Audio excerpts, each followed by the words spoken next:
Hola, buenas tardes, bienvenidos todas y todos a este programa Ética y Periodismo Responsable. Por primera vez y por culpa de...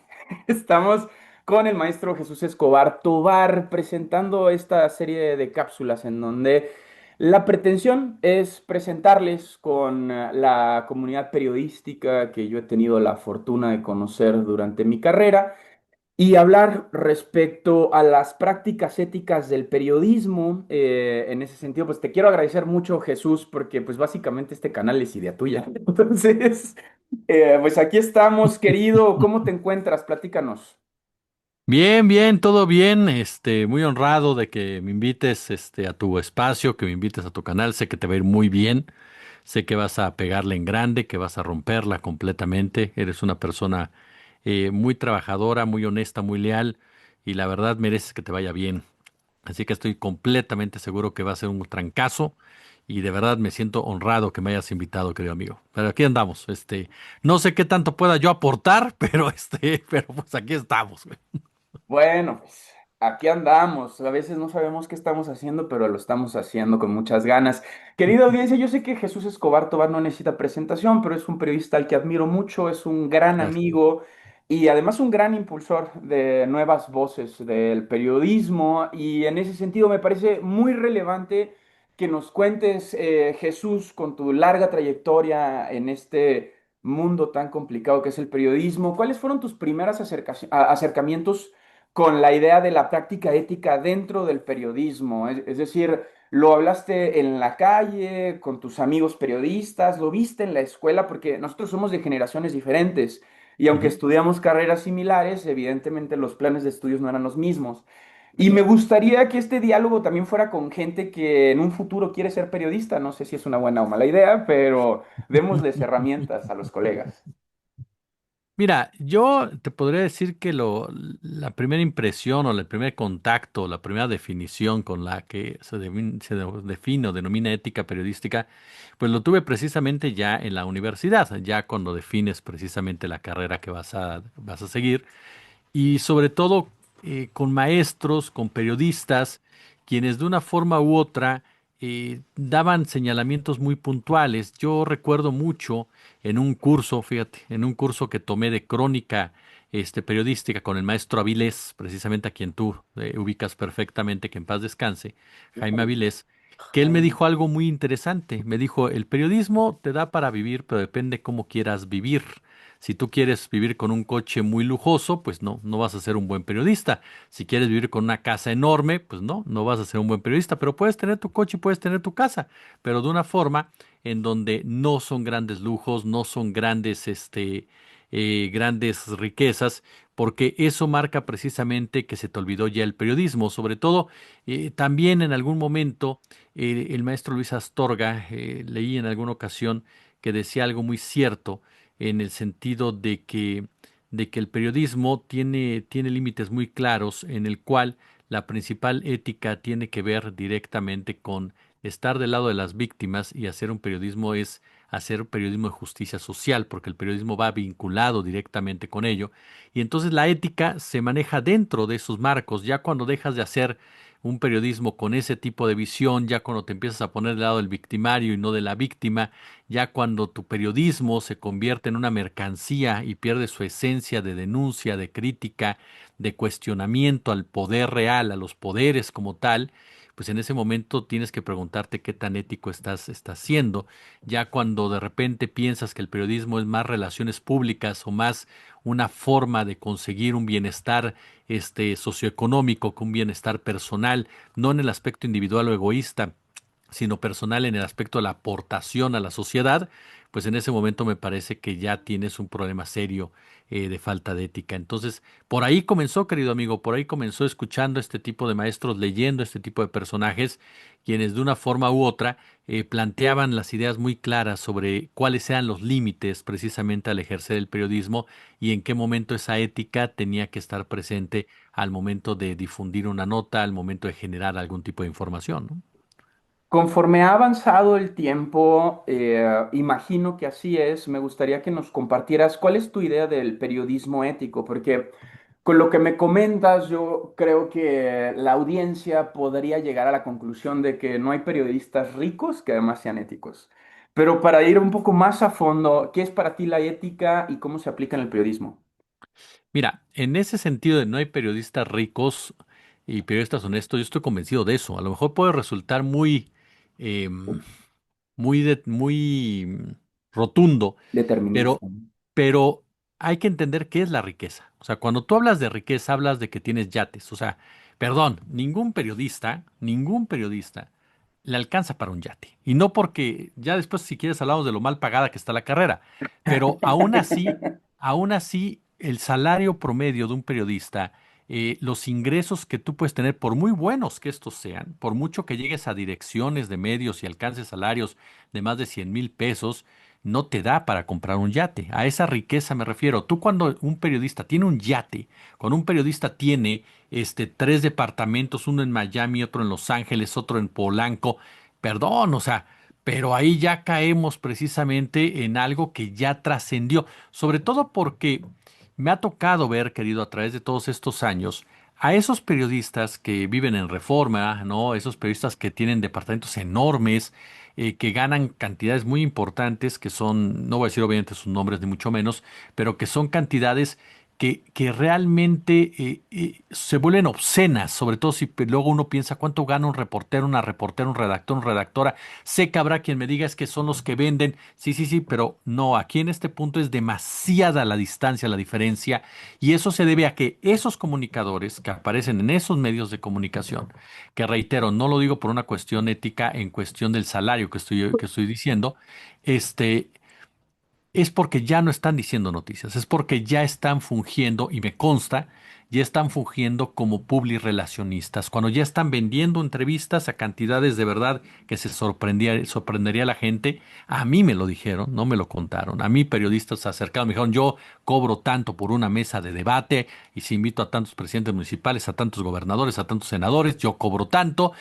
Me tocó ver y saber de ofrecimientos claros de los gobiernos estatales, tanto porque me entrevistes.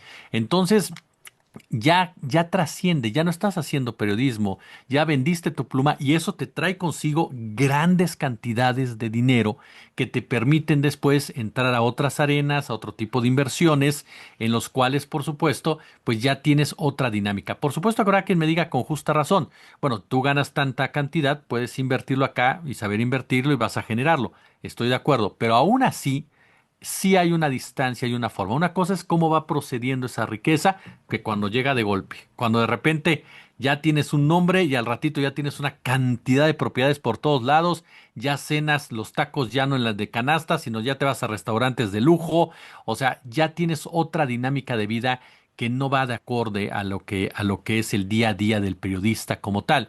Y en contraparte, conoces gente, conoces periodistas que tienen toda su vida haciendo periodismo y que viven tranquilos, que tienen sus casas, que tienen una vida tranquila porque les ha ido bien, pero no tienen esos niveles de fortuna ni de chiste, ni soñados. Entonces, ese para mí es lo que te digo, la riqueza, entender la riqueza como lo que es, no como de repente pensamos que todo el mundo es rico, no, no, no. Estamos hablando de realmente un poder adquisitivo que se vuelve obsceno, es a lo que me refiero. Ahora, en el tema, como tú bien lo señalas, qué tanto se va avanzando, qué tanto vas comprobándolo, lo vas viendo dentro de la misma carrera, o sea, dentro de los mismos medios, conociendo a la gente, conociendo las dos caras de la moneda. Yo tuve la enorme fortuna de trabajar en un medio durante 25 años, un medio tradicional como Grupo Radio Centro, después en Unife 2 años, y en ese marco me tocó conocer mucha gente y por los diferentes puestos que tuve y darme cuenta de esos dos rostros, desde el periodista que hace periodismo, el periodista que está comprometido con el periodismo, el periodista que lucha por hacer periodista, hasta aquel que ya no lo es, hasta aquel que incluso cínicamente te lo dice en una comida, ¿no? O sea, tú sigues soñando y tú sigues siendo idealista mientras yo pago la cuenta, o sea. Es una realidad triste, pero es una realidad que hay, en donde yo sí creo que llega una etapa de las carreras, y siempre, fíjate, lo he definido en que en los años 30 de nuestras vidas, es cuando tú determinas qué tipo de periodista vas a ser. Si te vas a inclinar completamente a la lana o vas a seguir haciendo periodista en serio, aunque te cueste más trabajo alcanzar una estabilidad social, ¿no? Híjole, yo creo que yo me encuentro en esa etapa. Amigo, me gustaría discutir contigo porque no hay una mejor manera de discutir un punto que con un amigo. Este argumento que te he escuchado un par de veces de que ya no se puede hacer periodismo en los medios de comunicación tradicionales. Yo sostengo que sí se puede, pero quiero que nos expliques tu punto. ¿Cuáles son estas limitaciones? ¿Hasta dónde se puede llegar? Y cuando dices simplemente no. Mira, yo creo que en lo personal parto de una realidad. Los medios de comunicación no son medios de comunicación, son empresas de comunicación. Empresas. Cuando hablamos de Televisa, Televisión Azteca, por citar las dos grandes televisoras de este país, pero de ahí se ramifica a canales de televisión, tanto nacionales como estatales, a estaciones de radio, a diarios, en fin. Hay algo que es determinante. ¿Cuál es la base de estas empresas? De estas empresas lo determinante son los patrocinadores. No es el área de noticias. No es el área de noticias lo que determina las finanzas de la misma ni el comportamiento de la misma. Entonces, cuando tú tocas ciertos temas que van a afectar al patrocinador, la empresa de inmediato actúa y de inmediato dice, esa nota no va, o modifícame esta nota, o no toques a ciertos personajes porque me generas un problema, porque me generas una bronca con quien me está metiendo el dinero, con quien está pagando el salario literalmente de todos. Porque las empresas de comunicación tienen un problema muy serio, querido Rick. En lugar de generar contenidos que por sí solos puedan solventarse y puedan generar patrocinadores que tengan la intención de involucrarse en proyectos sanos y exitosos, que tienen una audiencia constante, es muy fácil vivir en la zona de confort del presupuesto oficial o de los patrocinadores que te dicen, te voy a meter tanta lana, pero resulta que no puedes hablar de este tema, no puedes hablar del otro. Y a través de todos estos años me tocó corroborarlo, me tocó ver en lugares en donde si tú sacabas una nota de Coca-Cola, esa nota no iba a ir si Coca-Cola patrocinaba tus espacios. Si tú sacabas una nota del agua, por ejemplo, oye, Bonafont se está robando tanta agua, pues resulta que la empresa dice no sale. ¿Por qué? Porque Bonafont es mi patrocinador.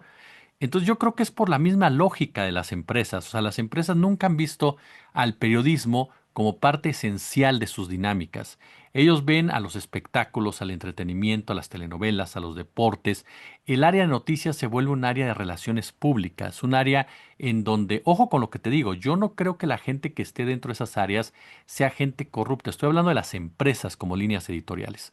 No, porque muchas veces la banda pues tiene que trabajar, no le queda de otra. O sea, tú no llegas a cambiar, nadie va a cambiar a Televisa, nadie va a cambiar a TV Azteca, nadie va a cambiar a La Jornada, nadie va a cambiar a Grupo Asir, nadie. O sea, son empresas que ya tienen sus núcleos, que ya tienen sus líneas editoriales y que conforme a eso se van moviendo de un lado y del otro. Te guste o no te guste, así es.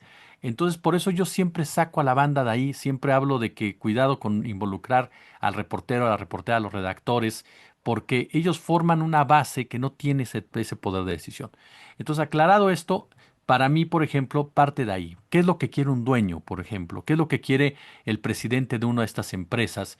Pues él no quiere decir la verdad, él quiere dinero. Entonces, pues su lógica es esa. Y te lo digo, yo tuve la enorme fortuna, sí, siempre lo voy a decir y reconocer, que cuando a mí me dieron la responsabilidad de dirigir un área, conté con un jefe que tenía un compromiso social muy grande, que estaba igual de loco que yo, y lo digo con todo el cariño posible, que es Juan Aguirre, que es un tipo muy humano Ok. y que es un tipo demasiado valiente, literalmente, para muchas cosas. Entonces, a mí por eso yo siempre lo voy a reconocer. A mí me facilitó mucho eso porque yo sabía que detrás de mí había un tipo con una espalda de este tamaño que se la iba a jugar conmigo en cada una de las cosas que a mí se me ocurrieran que eran bastante, pero bastante raras, ¿no?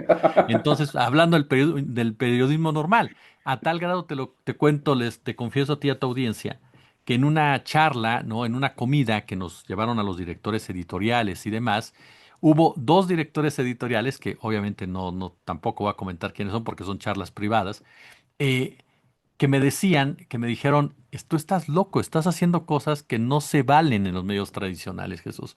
Tarde que temprano se van a topar ustedes con pared. Y yo lo que les respondí es, mira, mientras Juan esté atrás, la pared, ajá, la pared no existe. Entonces, esa fue la fortuna que tuvimos en la época en donde yo tuve esa oportunidad. Pero sé que en otros medios no ocurre. Sé que en otros medios los propios jefes tienen que decir, pues no pasa, ¿por qué? Porque el presidente de la empresa va a decir, no pasa. Y entonces ese periodismo se ve limitado. Para mí por eso es que difícilmente, digo, sí hay piezas periodísticas, sí hay trabajos de investigación, afortunadamente. No, tú laboras en un espacio cada domingo donde se animan a tocar muchos temas también, pero a final de cuentas creo que no es la óptica de las empresas ni de los medios de comunicación, de las empresas de comunicación, sobre todo las tradicionales. No es hacer periodismo. El periodismo no es de su intención. Noticias son relaciones públicas y la línea editorial, a final de cuentas, está más enfocada en la lana que en informarle a la gente, ¿no? Veo una cadena de consecuencias porque considero que este discurso se nos ha ido en contra, ¿no? Como estoy contigo en el espacio en el que discutimos, donde decimos, bueno, las empresas de medios no son empresas de medios, los medios públicos tienen este mismo problema, pues no, no pueden golpetear al gobierno que les da las plazas, ¿no? Y al mismo tiempo que los medios que surgen de ONGs, pues están expectativas de buscar un fondo y adecúan sus textos a lo que dice ese dinero, ¿no? Entonces son estos tres modelos. Tenemos los medios de comunicación tradicional, tenemos los que surgen de ONGs y tenemos los medios públicos, todos subordinados al poder. Y perdóname que me ponga marxista en el primer programa de este canal, amigo, pero Qué raro. pero es necesario, ¿no? O por lo menos lo considero necesario. Las normas éticas reflejan en gran medida las condiciones económicas de las relaciones de poder con nuestra época, es decir, estamos subordinados al poder del dinero, no importa la trinchera. No, ese es ahí donde yo creo que está el salvoconducto del periodismo. O sea, porque muchas veces eh, yo te hablo de las empresas que pude conocer, ¿no? Ya. En lo personal nunca he trabajado en un medio público, por ejemplo, nunca he trabajado en una ONG. Sin embargo, tú ves precisamente cómo de ONG surgen trabajos muy valientes, trabajos muy atrevidos, trabajos que rescatan precisamente el periodismo. Entonces ahí te das cuenta que no es tampoco una verdad absoluta, que hay espacios en donde puede venir el dinero, pero depende de tu línea editorial. O sea, tú puedes aceptar a lo mejor un patrocinador, pero ese patrocinador le tienes que dejar en claro que la línea editorial la manejas tú y tú lo determinas. Ese patrocinador siempre va a querer influir, pero depende de ti rechazarlo. Vuelvo a poner el ejemplo de cuando tu servidor estuvo al frente de un área.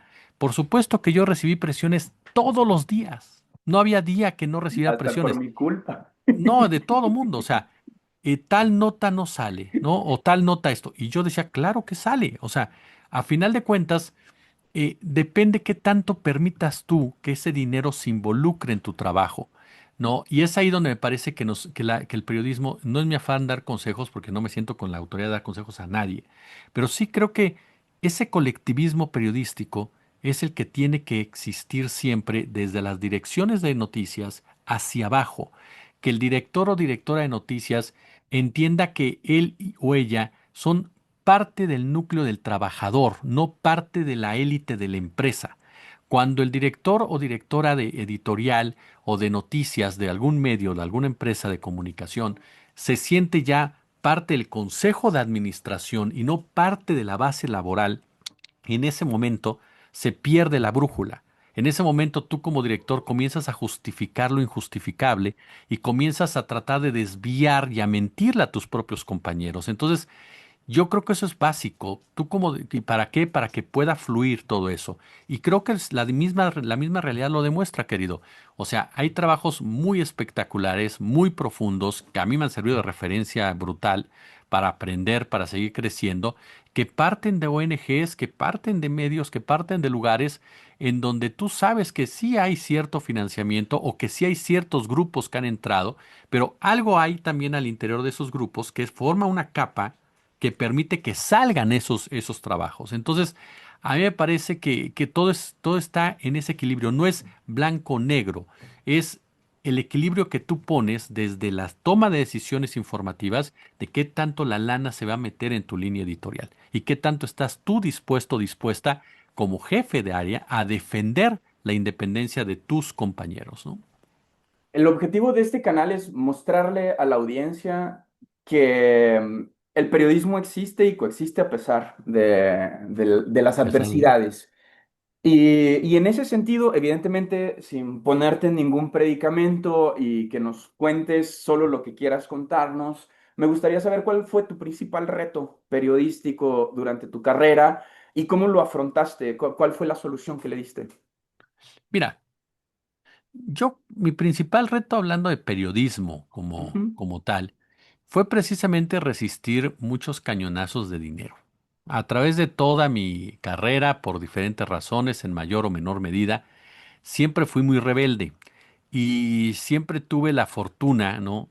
De una forma u otra de que me aguantaran, porque sí me mandaron a la madrugada durante años, ¿no? Yo andaba en el turno de madrugada, pero en el turno de madrugada andaba haciendo yo mis cosas y me dejaban, literalmente, ¿no?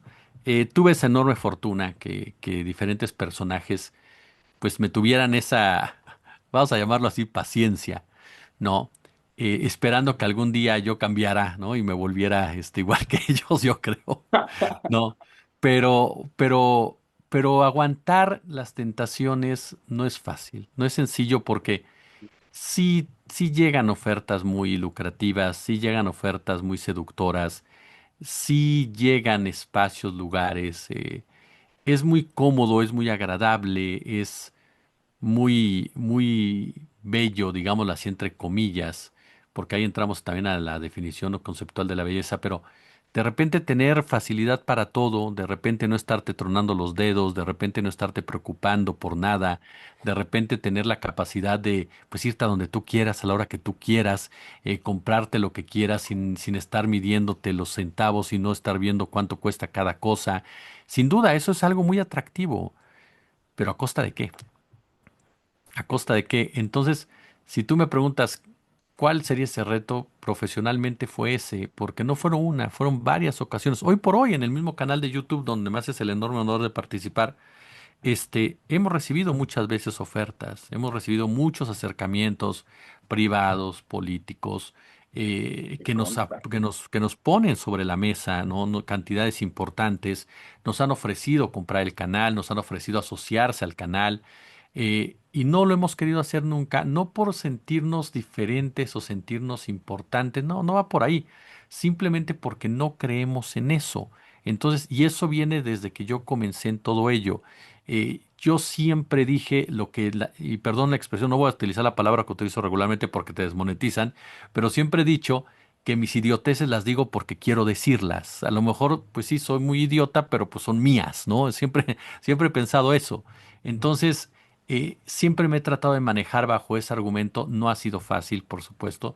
Las presiones siempre han existido de tus propios jefes, de todo. Pero también es cierto que se siente bien al terminar algo y decir, bueno, yo lo dije porque lo quise decir.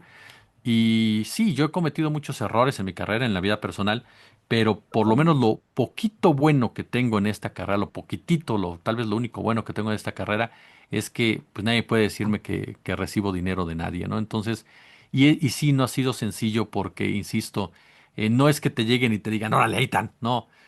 Hay muchas formas de seducirte, hay muchas formas. Te muestran el paraíso, te abren las puertas del mismo, te sientan en él, Te citan te, en una te, casona en las y lomas. te muestran qué rico está el sillón, te ponen los filetes, en fin, te muestran ese mundo. Y tú, si tantito te distraes, terminas definitivamente ese mundo porque cuando tú ya aceptas una, ya no sales de ahí, no, ya no sales. Y si nunca lo has visto, se vuelve más complejo. ¿Así? Sí, que ahora, ese es un punto que acabas de decir muy cierto. Mi padre decía algo muy cierto en eso, ¿no? Eh, hasta que el diablo no te tienta, decía el viejo, sabes perfectamente bien cuáles son tus límites, ¿no? Hasta que el diablo no llegue y te dice, güey, Sí, a sí, ver, sí. ven acá, chiquito, ahí entiendes si te vas con el diablo o no te vas con el diablo. Entonces, ahí es cuando creo que también, yo por eso no tampoco condeno a la gente que cae o no cae. Creo que cada quien sabe por qué hace las cosas, cada quien sabe por qué toma sus propias determinaciones, ¿no? Pero sí me parece que es algo que es determinante, tener esa independencia de poder decir lo que tú quieras cuando tú quieras y por lo que tú quieras, ¿no? Pues muy interesante lo que me cuentas. Me gustaría adentrarnos un poquito más en digamos, las limitaciones legales de la ética en el periodismo. Y aprovechando tu experiencia, quería preguntarte, ¿cómo viviste tú esta transición de 2014 cuando se aplican los artículos 259 y el 261? Y que por primera vez en México se habla de personas que defienden a las audiencias, ombudsperson, como le querramos nombrar. Estas transiciones, ¿cómo se vivieron desde adentro de los medios y si lograron cambiar algo o lograron estipular algo? Tristemente no, querido. Tristemente en muchas ocasiones se quedaron solamente en eso. ¿Cuántos medios de comunicación en realidad tenían un defensor de las audiencias? Y si lo tenían, ¿cuántos en realidad era más un título de papel? ¿No? A mí lo que me tocó ver y lo que pude constatar es que no hubo cambio realmente. Seguía siendo una autorregulación como tal, dependiendo de los criterios y conceptos que se manejaban en cada una de las empresas. Pero si eso hubiera sido real, si eso se hubiera podido plasmar más allá del papel como tal, sobre todo en los medios de mayor alcance, ¿no? Porque no dudo que que otros medios lo hayan aplicado, lo hayan llevado a cabo, pero los medios de mayor alcance, los medios tradicionales, como se les define ahora, en realidad los contenidos serían otros, en muchos aspectos. O sea, los contenidos serían otros, noticias sería otra, porque tendrías que tener mucho cuidado en qué estás diciendo y por qué lo estás diciendo. No, por lo menos transparentar la línea editorial que tú estás marcando. Entonces, yo te podría decir que no, te podría decir que realmente no hubo grandes cambios. Sí, se hizo mucho borlote, se comentó, hubo empresas que incluso llevaron a cabo cursos, ¿no? Pero en realidad en la práctica, cuando tú veías lo que se hacía y cuando tú lo platicabas, incluso con gente metida en los medios, pues te das cuenta que era algo que estaba más en el aspecto idílico del comportamiento que en la práctica como tal, ¿no? Yo los tomé. De hecho, en ese momento yo todavía era estudiambre, pasé de estudiambre a trabanemia. Pero ya como estudiante nos llevaron incluso a la UDG al fundador del consultorio ético de la Fundación Gao, a Darío Restrepo. Y tomé talleres, a la par que tomaba talleres donde aparecían también las nuevas adecuaciones por el cambio de sistema de justicia penal que fue más o menos contemporáneo, estos dos grandes cambios en el sistema judicial. Eh, ¿Qué le cambiarías? ¿Cómo harías que funcionara?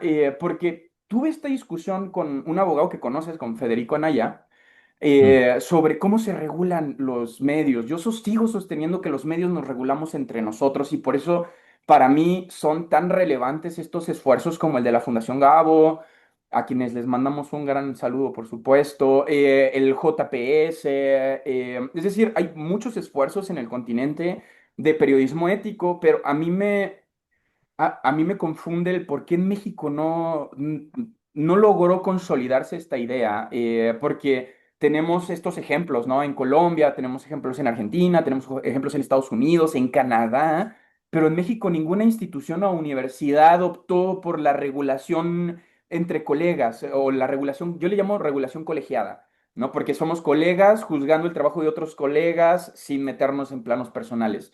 Pero algo simplemente no funcionó en México. ¿Qué es lo que no está funcionando para ti? Yo creo que es la misma arquitectura del ecosistema. O sea, yo creo que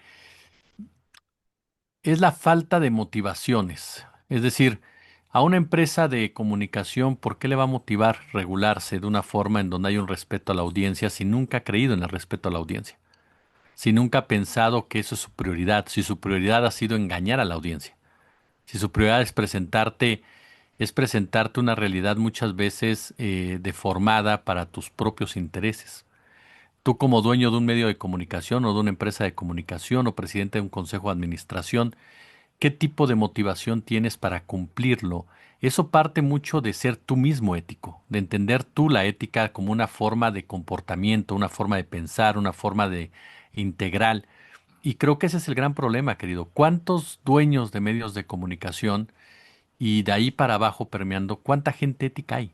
¿Cuánta gente realmente entiende la importancia y trascendencia de la ética en la materia informativa? Pero sobre todo, ¿cuánta gente cree que en sus empresas se está haciendo ese tipo de información o se está haciendo ese tipo de contenido. Yo voy mucho por ahí. Yo creo que ese es el gran problema que tenemos. O sea, ¿quiénes son dueños de los medios de comunicación? ¿Para qué están sirviendo los medios de comunicación? El rostro que se le da a los medios de comunicación, y por eso creo que los esfuerzos llegan a ser de medios o más pequeños o independientes o individuales incluso, ¿no?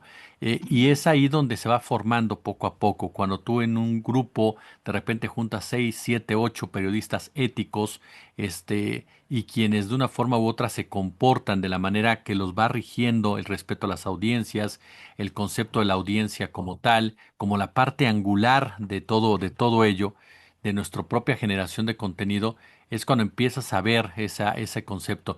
Ya cuando lo elevas al defensor de la audiencia, la figura del defensor de la audiencia, es darse un balazo en el pie. Es como las procuradurías o las fiscalías. ¿Por qué no tienen ahora sí que departamentos de asuntos internos con dientes, ¿no? Porque los van a castigar a todos, o sea, porque van a agarrar y van a limpiar parejo si metes gente honesta a comprobarlos de esa manera.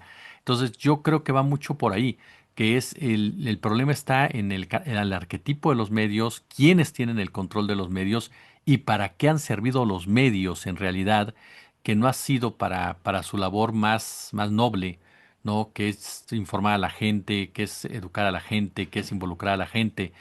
Tristemente sí creo, y perdón por mi visión tan pesimista, pero sí creo que la mayoría de los medios, y no solamente en este país, en muchos otros, pero en este país en particular, están definidos o están diseñados para engañar a la gente. Entonces, de ahí parte que muchos de ellos no les interese. Es más, incluso en el aspecto digital, ¿eh? En el aspecto digital, tú de repente tomas decisiones, a ver, meteré esta nota, no me va a dejar likes, porque a lo mejor a mi audiencia no le importa este tema, pero éticamente la tienes que llevar.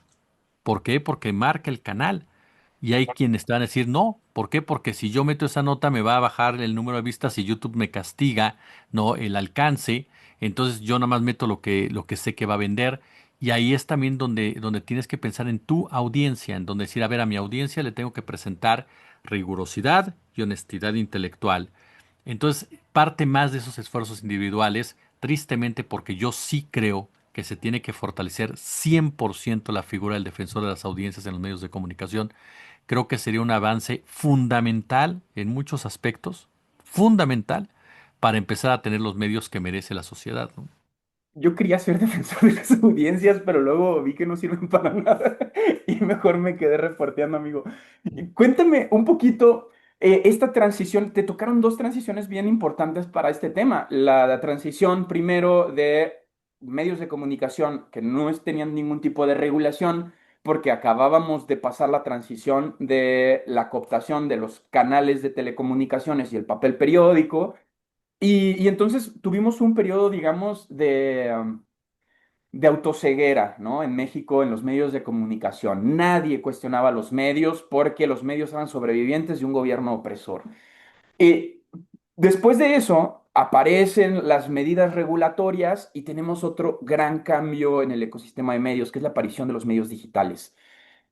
¿Crees que es una salida el traspolar esta responsabilidad de la ética periodística al periodista y ya no a la gente capital o al dueño de los medios de comunicación o al director de un medio público que necesita velar por los intereses de un partido o al director de una ONG que necesita finanzas para sostener los salarios de quienes trabajan en esa ONG? ¿Crees que esta responsabilidad ética que ahora recae a ti en particular, es una pregunta muy ruda para ti, ¿no? Porque tú tienes un canal exitoso sobre medios de comunicación en donde haces periodismo, no, creo que sí, amigo, eres una estrellita. Y esta responsabilidad recae toda sobre ti, amigo. ¿Cómo haces para sobrellevar esto y qué es lo más grande que ha cambiado? Ya nos dijiste, tu gran reto ético fue no agarrar cochupo en los medios tradicionales. Acá, ¿cuál ha sido tu gran reto ético? Que hemos tenido, el motivo por el cual yo no quería empezar este canal era por un motivo ético. Entonces, ¿cuál ha sido para ti ese y cómo lo has sorteado? Mira, eh, efectivamente, pasamos de un momento en el cual los medios de comunicación los medios siempre han jugado un papel determinante en la formación de una persona y en la formación de un país y en el control social también. y siempre han sido jugadores claves en muchos aspectos. Hablo nuevamente desde la perspectiva del dueño, que forma parte de una élite, y esa élite es la que controla. Yo no veo, te soy honesto, que sea pesado trasladarlo al periodista. Creo que incluso es mucho mejor que lo tenga el periodista, porque el periodista es el que entiende el pulso del periodismo. El periodista es el que entiende el pulso de la información. El periodista es el que entiende el pulso de lo que es la verdad. Y es el que puede defenderla de mejor manera. Yo sí creo que ese tipo de medios pequeños, que somos los que integra tu servidor y demás, son los que tienen que ir marcando ese derrotero. O sea, son los que tienen que ir hablándole claro a la audiencia, respetando a la audiencia, encumbrando a la audiencia, empoderando a la audiencia, con base precisamente en asumir esa responsabilidad de lo que se diga en tu espacio, sea tu responsabilidad, sea tu decisión, sea tu bronca, literalmente. Porque tu audiencia te lo va a premiar o te lo va a condenar. Y creo que eso es el principal baluarte que tenemos. O sea, el hecho de poder decidir lo que tú vas a comentar, eso también te lleva una responsabilidad, pero que no debe ser una carga, que debe ser parte de tu forma de pensar, o sea, de tu forma de actuar, de tu forma de definir. O sea, es un complemento a tu actividad. O sea, si lo empezamos a, yo creo, ¿va? Puedo estar muy errado, pero yo creo que cuando empiezas a ver como una carga, la responsabilidad ética o la responsabilidad editorial, ya tienes un problema. O sea, tú tienes que verlo como parte de tu complemento de ofrecerle un contenido de calidad a tu público. O sea, de calidad a la gente, que es lo más importante. Y no es populismo, ¿eh? Sí estoy convencido de eso. O sea, y yo me di cuenta en muchos años en los medios tradicionales, me di cuenta cómo se despreciaba la audiencia, cómo había gente que te decía, la audiencia va a creer lo que yo quiero que crea, ¿no? La audiencia va a consumir lo que yo quiera darle, la audiencia va a entender lo que yo quiera que entienda. Y creo que eso es lo que nos separó mucho, pero mucho de los comportamientos éticos, porque dimos por sentado que la audiencia iba a estar y aquí hay que conquistarla. Y ante tantas ofertas, todas muy buenas, todas muy respetables, este, ¿qué es lo que te queda? Pues ser transparente, ser honesto, que la gente sepa que lo que tú vas a poner es por una razón muy clara, ¿no? Y que no andas engañando absolutamente a nadie. Entonces, yo sí creo que el trasladar esa responsabilidad del dueño al periodista y el periodista en sus propios espacios es mucho más positivo que todas las cuestiones que también, por supuesto, siempre recae, pero que al final es determinante para que las cosas vayan caminando de manera adecuada. Los dueños de los medios ya la tuvieron esa responsabilidad y no la quisieron ejercer. La batearon, la bloquearon, la hicieron a un lado. Llegó el momento en el que los medios individuales, suena feo decir individuales, pero los medios personales, tal vez no sé si sea una definición mejor, asuman esa posibilidad para llegar a las audiencias y que las audiencias digan, este señor, esta señora me está diciendo la verdad o por lo menos tiene el valor de darme su opinión, aunque no piense igual que él, pero sé que su opinión por esto, por esto, por esto y por esto, ¿no? En lugar de decirte, soy bien neutral, ¿no? Y sin embargo, estoy jugando con una camiseta, ¿no? Eso me abre pie para ya casi las últimas preguntas, amigo. El error y el periodismo ético. Hemos visto, curiosamente, tras la llegada de la izquierda a México, una serie de erratas que no parecen erratas. Y cuesta mucho trabajo hablar de ellas desde, digamos, la academia del periodismo, porque no nos vamos a poner a pelear con el de enfrente, son colegas, todos tenemos derecho al error. Sin embargo, claramente hay una pérdida de la institucionalidad, ¿no? Cierto medio de comunicación en Estados Unidos, que además era referencia global, empieza a cabecear con preguntas. Es otro medio que también era referencia, particularmente por las voces que tenía dentro de su pool de opinión, empieza a presentar opiniones como si fueran investigaciones sin presentar pruebas. Es decir, navegar en esta cuerda floja entre la verdad y la ficción de nuestros referentes, ¿no? Y lo vimos en México también. Una gran revista modificando una imagen para hacer parecer algo que no es. Esta pérdida de los principios éticos del periodismo aparece particularmente en este tiempo, que es muy raro. ¿Cómo afrontamos el error, amigo, sin socavar el de enfrente? Porque aquí hay una cosa que ya dialogamos durante el programa. Mucho de esto, y lo digo en primera persona, a mí me han pedido abiertamente dueños de medios que golpee a alguien, ¿no? Si Sí, búscalo, aquí. ¿no? A ti también te lo han pedido, seguramente. A todos y a todas en este trabajo. ¿Cómo lo confrontamos y qué ha cambiado para ti? Para mí es un evidente cambio del polo político o de una lucha de poderes en términos globales y están haciendo uso de uno de esos poderes, ¿no? Para poder implementar nuevas medidas de tipo de orden global. Sin embargo, dentro de estas redacciones hay personas, y hay personas éticas y hay personas buenas también. ¿Cómo lo afrontamos? ¿Qué hacemos como sociedad? Como sociedad podemos ayudar a nuestros periodistas? Mira, yo creo que como sociedad lo primero que debemos de entender y de comprender es cómo funcionan los medios. ¿Quiénes son los responsables de cada decisión que se toma en un medio de comunicación? ¿Quiénes son los que parten el queso, ¿no? Lo que hemos visto en los últimos días en los medios no es una decisión o definición que toman los reporteros y reporteras. Es una orden que viene de arriba, como se dice coloquialmente, con intereses muy particulares. Y eso es lo que me parece que la sociedad tiene que elevar el debate. Incluso en casos emblemáticos que se han dado en México, como el famoso montaje y criminal montaje de Florence Cassé e Israel Vallarta, como el falso caso Wallace, se puede hablar de comunicadores, por supuesto, pero esos comunicadores, y no estoy haciendo el abogado del diablo ni mucho menos, tú sabes que no es así, pero ellos no tomaron esa determinación. O sea, ellos no decidieron que eso iba a pasar. Ellos lo ejecutaron y ahí entra otra responsabilidad que también por supuesto se cuestiona y demás. Pero hay que irnos a las cabezas. Yo siempre, y lo hemos platicado tú y yo muchas veces, hay que irse siempre a la cabeza. Y como sociedad tenemos que partir de la cabeza hacia abajo. No se trata de eximir responsabilidades de nadie, pero no es lo mismo un reportero que mandas a cubrir una nota que el jefe de información que determina esa nota, que el director editorial que le dice qué tono quiere de esa nota, que el consejo directivo de un medio que te dice por qué tienes que ir a hacer esa nota.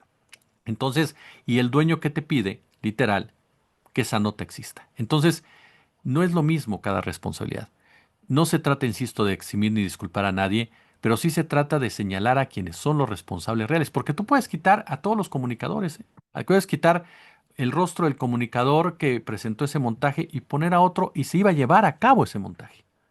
La criminalización y satanización de Brenda Quevedo, de Jacobo Tagle, se iba a llevar a cabo con los comunicadores que lo siguen haciendo o con otros. ¿Por qué? Porque el sistema quería hacerlo. Entonces, eso es muy importante que la gente sepa. No estoy diciendo que apapachen a nadie, que cuestionen a todos, pero que sepan bien de qué se trata toda la dinámica, para que también valoren a otros periodistas como una Emanuel Stills o una Viñá, ¿no? Que se atreven a dar la cara y a sacar notas que contrarrestan ese poder, porque de repente dirían, ay, es Anguiñá tumbando la versión que se dio de Loret de Mola. No, es Anguiñá peleándose con Televisa, con García Luna y con Eduardo Margolis, o sea, con tres poderes literalmente. Entonces, de eso se trata, porque de esa forma también vas a valorar al periodista o a la periodista que está haciendo periodismo como tal, con mucha ética, y vas a aprender a diferenciar qué es una denuncia periodística, ponerse al lado de las víctimas, y qué es un cuate o cuata que parezca lloriqueando en medio de un noticiero, haciéndose la víctima porque ahora resulta que nadie lo quiere, ¿no? Entonces, sí creo que eso es muy importante, que la gente conozca la jerarquización, la pedagogía del periodismo, para que entiendan cómo se mueven las noticias y sepan diferenciar la realidad de la manipulación, ¿no? Personalmente quedé, digamos, muy impactado por las declaraciones de Julian Assange una vez libre, que dice que Mm. los medios de comunicación fueron, ¿no? Porque una persona sabia puede cometer grandes errores. Le pasó a Humberto Eco, ¿no? Humberto Eco, cuando dijo que Internet había abierto los micrófonos a una legión de idiotas y meses antes de su fallecimiento, en una carta se tiene que disculpar. Eh, yo estoy en contra de las declaraciones de Julian Assange, a pesar de que mi expertise es justo una muy, muy, muy parecida a la de él. manejar documentación sensible en sistemas de cifrado. Eso lo hago en la ONG donde trabajo, lo sabes. Y considero particularmente que los medios seguimos siendo un engranaje indispensable para las democracias. ¿Tú consideras que esto es así? ¿Por qué, amigo? Sí, sí o no. Somos determinante para la democracia. Determinante. Porque la democracia hoy más que nunca está en peligro. Hoy más que nunca escuchas discursos de odio que buscan legitimar el comportamiento antidemocrático y presentarlo como algo normal, que buscan presentarte la democracia como un estorbo, que buscan presentarte los derechos para todos y para todas como algo que no debería de ser, que se atreven a decir no deben de votar todos y todas, tiene que votar cierto sector de la población y nada más. Hoy vivimos una época en donde, si lo llevamos a un concepto político, la ultraderecha está utilizando esos canales de comunicación, esos medios de comunicación, para legitimar lo que es. Ya no va a cambiar, no se va a esconder, va a legitimar lo que es. Y ahí es cuando el medio de comunicación, ahí es cuando el periodismo tiene que dar la batalla, no por una cuestión partidista, sino por una cuestión de libertades, por una cuestión de igualdad, por una cuestión de derechos, por una cuestión de que los más afectados, si triunfan ese tipo de discursos, si triunfan esas narrativas, si se consolidan, son los que menos tienen. Son los grupos vulnerados, son los grupos que han sido atacados durante décadas o hasta siglos, me atrevo a decir en algunos casos. Entonces, sí creo que hoy por hoy el periodismo sigue siendo una herramienta fundamental, ya no solamente para fomentar democracia, sino para defender la democracia. Y que si el periodismo no libra esas batallas, pues difícilmente alguien más las hará. Sí, yo sé, están las ONG, están los activistas, pero están los investigadores, los académicos, en fin, los sindicatos, pero hay batallas que solamente el periodismo puede librar. Hay batallas que parten de la información y esas solamente es el periodismo quien puede darlas. Y creo que es esas batallas las que van a marcar el rumbo incluso de lo que vamos a entender como periodismo en los próximos años, ¿no? Pues amigo, ya estamos en el punto de cierre de este primer programa experimento en donde estaremos invitando a los colegas. Me encanta pensar que fui un experimento social. Es que lo pensé no como un programa parecido al que tenemos con el Ajá. amigo Bonazo, sino una serie de cápsulas que muestren que somos personas, ¿no? Y que cometemos errores y que estamos buscando lo mejor para nuestras redacciones. Y en ese sentido, justo me gustaría cerrar, amigo, que nos des que nos compartas una de tus flores y nos des un consejo sobre ética periodística y nos recomiendes a dos periodistas que consideres que son éticos para que la audiencia cada vez expanda más su conocimiento sobre este entorno que luego sí me parece que es de pronto muy de élites, muy de círculos y que la gente que es muy valiosa, luego nadie la conoce porque pues tenemos el nombre, ¿no? Pero no el rostro. Entonces, pues eso, amigo. Mira, yo te diría, de entrada, ¿qué le recomendaría yo? Los chavos y chavas me han hecho el favor de invitarme a las universidades, a diferentes ponencias, sobre todo en nuestra máxima casa de estudios. Y cuando me han pedido lo mismo, perdón que lo repita, pero creo que es claro, les dije, siempre les he dicho, nunca dejen de estar del lado de las víctimas. Para mí eso es lo clave. Nunca dejen de estar del lado de las víctimas y eso va a permitir que su periodismo siempre vaya por el camino adecuado.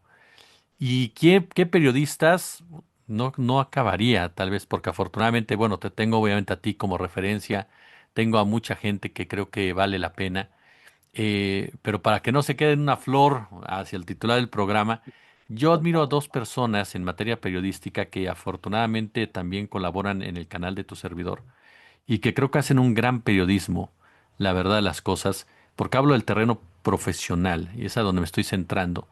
Y en el terreno y en ese terreno creo que Ignacio Alvarado y Sósimo Camacho son dos referentes maravillosos de lo que es hacer periodismo de pie, periodismo de fondo, periodismo de investigación y sobre todo ese compromiso por decir las cosas como tienen que ser, ¿no? A pesar de todo y contra todo, ¿no? Entonces, Yo te diría que serían las dos referencias, en ese marco.